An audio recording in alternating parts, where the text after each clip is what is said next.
बस सोचो, आपका फ़ोन आपकी ब्राउज़र हिस्ट्री, जो आप ऑनलाइन खरीदते हो, हर डिजिटल कदम पे एक निशान छोड़ता है। ये सारा डाटा एक जगह इकट्ठा होता है और इसी डाटा से बनता है आपकी डिजिटल शैडो। जैसे आपका एक डिजिटल रूप जो आपके ऑनलाइन हैबिट्स को आपसे भी ज़्यादा बेहतर तरीके से समझता है। ये कोई सीक्रेट नहीं भाई, आज के डिजिटल दौर की हकीकत है। अक्सर हम सुनते हैं कि एआई वीडियोस पर थोड़ी बहुत पाबंदियाँ लग रही है, खासकर कि ऑनलाइन प्लेटफॉर्म जैसे कि यूट्यूब। तो क्या बस ये लो क्वालिटी कंटेंट रोकने के लिए है?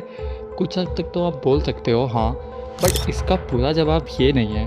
पर इससे एक बड़ा रीज़न ये भी है कि प्लेटफॉर्म अपनी ऑथेंटिसिटी और यूज़र का ट्रस्ट बनाए रखना चाहता है। Let me explain you. जब आप कोई वीडियोस देखते हो, उस पर कमेंट करते हो या उसको स्किप करते हो, ये सब इंटरेक्शन एक सुपर स्मार्ट एल्गोरिदम पे कैप्चर होता है। गूगल, यूट्यूब, मेटा जैसे जैसे बड़े बड़े प्लेटफॉर्म्स इन इंटरेक्शन को यूज़ करते हैं ताकि आपकी ऑनलाइन इंटरेस्ट का एक डिटेल प्रोफाइल बन सके।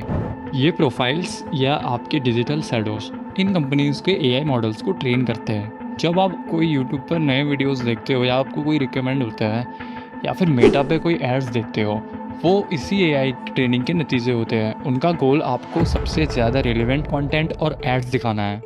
इन कंपनीज़ का असली बिजनेस सिर्फ कंटेंट दिखाना नहीं, ये उस डाटा को समझना और उसे बेहतर यूज़र एक्सपीरियंस और एडवर्टाइजमेंट के लिए यूज़ करना है।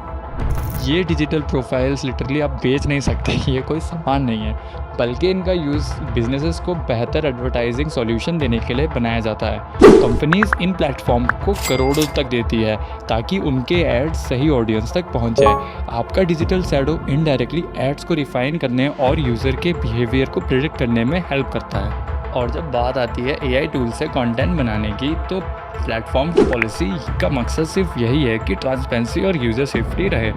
एआई जनरेटेड कंटेंट के लिए अब डिस्क्लोजर ज़रूरी है ताकि व्यूअर को पता चले कि वो क्या देख रहे हैं। ये कंट्रोल लेना नहीं, बल्कि जिम्मेदारी से एआई का इस्तेमाल को सिखाना है। इन दी एंड मैं आपको यही बोलता हूँ कि एआई और डाटा का ये यूज़ अब हमारी डिजिटल लाइफ का एक नॉर्मल पार्ट हो चुका है। आपका डाटा आपके लिए वैल्यू क्रिएट करता है और प्लेटफॉर्म्स के लिए रेवेन्यू। ये एक कॉम्प्लेक्स सिस्टम है भाई, पर इसे समझना ज़रूरी है।